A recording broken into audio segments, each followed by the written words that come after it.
The focus of this lesson is on finding the average rate of change of a function. So in the past you learned how to do slope for a linear function, and now we're going to talk about just average rate of change for any type of function.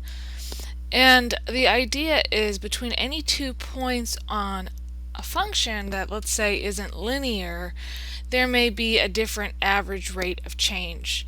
So the average rate of change of the function is determined between two x values, and we call those values, let's say, a and b.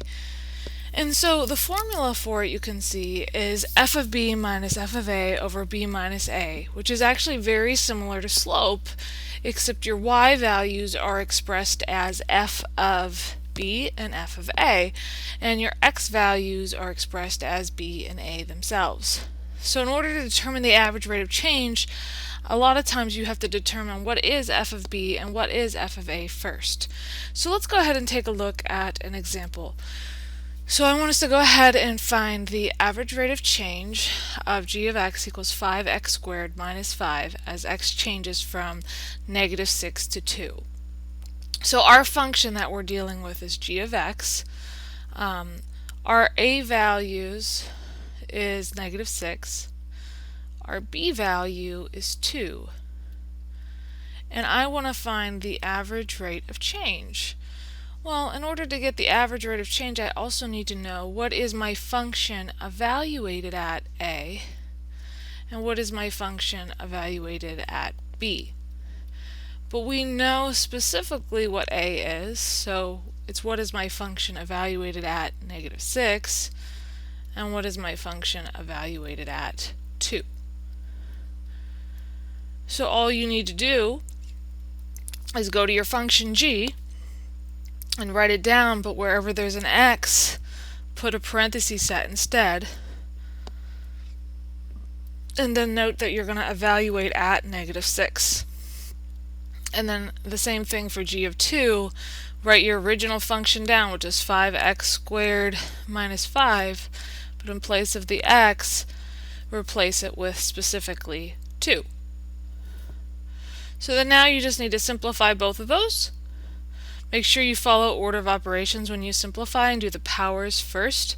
So it's 5 times negative 6 squared is 36, because negative 6 times negative 6 is 36. And then we need to do the multiplication before the subtraction according to order of operations. So we get 180 minus 5, which is 175. So that's our g of a, or g of negative 6.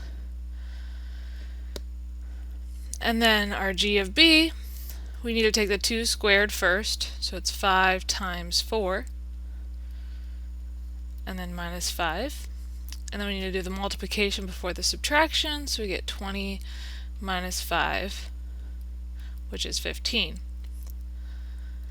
So now that we have our a, our b, our g of a, and our g of b, we can now use the formula for the average rate of change. The average rate of change is your function evaluated at b minus your function evaluated at a. So in other words, the difference between the y values over the difference between the x values, which in this case are b and a. So g of b we know to be 15. We're going to subtract off g of a, which we know to be 175. Our b value was a given, it was 2. We're going to subtract off our a value, which is negative 6. Be careful with your signs. And so if we simplify, up top we'll get negative 160 in our numerator. And in our denominator, 2 minus a negative 6 is 2 plus 6, which is 8. And so we see that we get a negative 20 as our average rate of change.